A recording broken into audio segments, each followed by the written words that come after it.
Happened last night in Atlanta. Plus, busted behind bars, what this man is accused of doing while locked up that could keep him in jail for another 20 years. And weather-wise, we are looking at what could be a more active season out there when it comes to the tropics. We'll talk a little bit about that and your local forecast as well. Working for you. Fox 2 News at 6 starts now. We want to welcome you to Fox 2 News at 6. I'm Hilary Golston.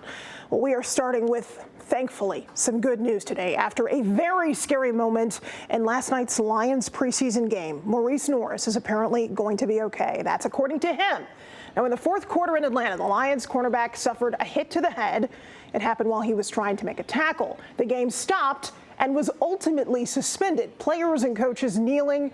Norris, the 24-year-old California native, was rushed out of there in an ambulance and to a trauma center. A moment like this can put a lot of things in perspective. Man, it's a violent game, and we love it, and you know, but when something like this happens, the silver lining is, man, the brotherhood. I mean, to see all those guys, you know, from that team, our team, kind of come together, and everybody's thinking about another player, just means a lot. And when the game was eventually suspended, there was about 6 minutes to go.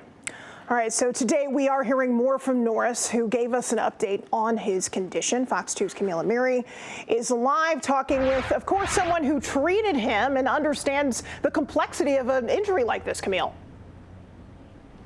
Yeah, well, let's first of all talk about this Instagram story that Morice Norris posted on Instagram today. Amazingly saying, if you can take a look, and we've got it on the screen, saying, thanks, everyone. Amen to God. Really saying he's going to be okay, and really shocked by all the outpouring of support, putting his faith in his Lord, and really amazing that he says he's going to be fine. Don't worry about me. Of course, as you said, this player took a hit to the knee to the head, I should say. Both impact, a huge impact for both players, obviously, emotionally and physically, but Norris taking the brunt of that to the head. You saw the video, you're seeing it now. He was passed out, kind of seizing. The legs were kind of seizing. He wasn't talking. It took about 20 minutes before they finally got him stabilized on a board and were able to get him into an ambulance. Obviously, you have to be very, very careful when you're talking about any kind of spinal injury whatsoever.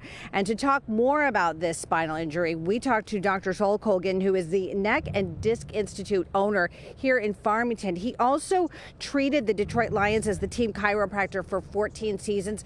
Now, he did not treat Norris, but he's very familiar with these types of injuries. Take a listen. When his head was down and neck was forward, and he had this traumatic impact with the other player's knee, that created a tremendous amount of force on both his brain and his spine. And an injury like this isn't as hard to see unless you know what you're looking at, you know. And I have the ability to go back and watch this, and I watched this multiple times. And basically what happened is, after the impact, and it's a high-speed impact anyways, and the other guy was moving the other direction, it was an axial impact which compressed his spine and jarred his brain, but then there was a violent hyperextension of the neck. You know, when you hear him describe that, I mean, it's scary. It's just such an inherently dangerous sport. He called Lions players and all football players gladiators. They are the toughest of the tough. He says that they are in the best care, and he truly believes, although he's not treating Norris, but he believes that his prognosis looks good because, of course, he's responding on Instagram to his fans who are worried about him.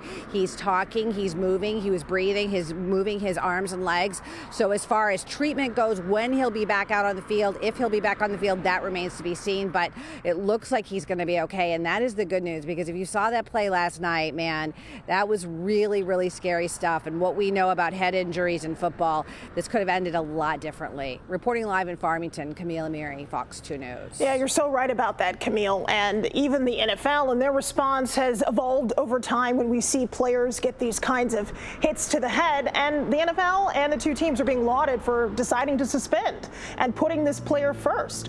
What kind of traffic are you seeing on social media about that?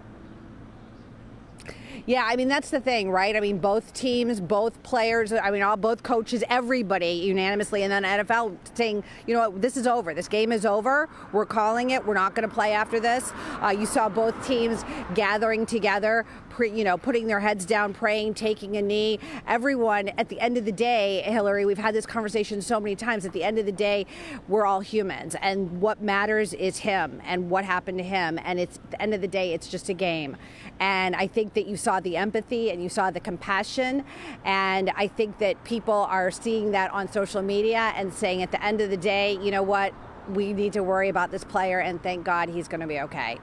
Hilary, back to you. Yeah, and you heard Dan Campbell call the Falcons coach a class act, and he certainly is, and so is Dan Campbell, and our thoughts are certainly with Mo Norris tonight. Thank you so much, Camila Mary, live for us.